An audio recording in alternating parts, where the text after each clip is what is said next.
aqueles que são destruídos por sua própria cobiça. Ao contrário, cada um de nós somos tentados pela própria cobiça, quando esta o atrai e seduz. Então, a cobiça, depois de haver concebido, dá à luz o pecado, e o pecado, uma vez consumado, gera morte. Quantos hoje estão sendo tentados pela cobiça? Que ficam ofuscados pelos anúncios dos reclames, e se deixam serem dominados para que possa ter um determinado objeto.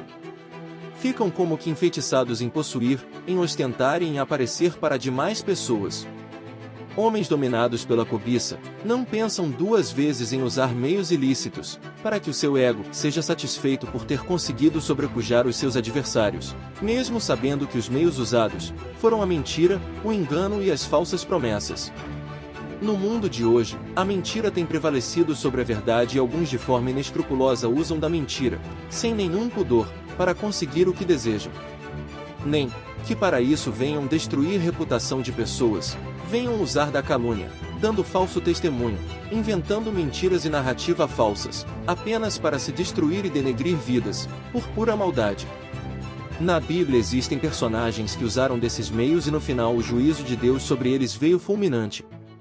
Acabe foi um dos reis de Israel, e este se casou com Jezabel, filha de Etbaal, rei dos Sidonios, e esta era feiticeira, sacerdotisa de Baal, promíscua e pervertida, que fez a cabeça de Acabe, para rejeitar o Deus de Israel, e que esse passasse a adorar Baal. A característica peculiar do caráter de Jezabel, que sofre a ação de um tipo de demônio, que se aproxima de um homem de poder, com seu encantamento procura dominá-lo, para que esse venha fazer a sua vontade. Então o espírito de Jezabel o domina totalmente, para que esse homem venha lhe transferir poder que tem, para que ela possa comandar em seu lugar. A personalidade de um Acabe, em geral é um homem inseguro, com falhas de caráter, e que se submete com facilidade ao domínio de Jezabel, lhe fazendo todas as suas vontades. Identifique esses personagens no governo brasileiro. Segundo a Bíblia, Acabe foi morto em uma batalha, por ter negado o Deus de Israel, que tinha demonstrado a ele o seu poder. Mesmo assim, o feitiço de Jezabel foi muito mais forte. A morte de Jezabel, que foi lançada do seu palácio, do andar superior, e se espatifou embaixo, e os cães comeram a sua carne, deixando só esqueleto, como tinha sido profetizado pelo profeta Elias, e toda a descendência de Acabe foi morta por Jeú, conforme o mandato de Deus. Quais consequências de uma nação governada por um tipo de Acabe? Segundo a Bíblia, o rei Acabe foi o pior de todos os reis de Israel, que vieram antes dele. Ele fez muitas coisas erradas, incentivado por Jezabel, trouxe maldição para o seu reino. Ele exemplifica um líder fraco, inseguro e incompetente. O rei Acabe foi um idólatra, envolvido com feitiçaria, adorou falsos deuses e promoveu a idolatria pelo reino de Israel. O rei Acabe era um falso religioso, apenas para conseguir do Deus de Israel vitória sobre os seus inimigos e depois o abandonava. Acabe era mimado, quando não conseguia o que queria.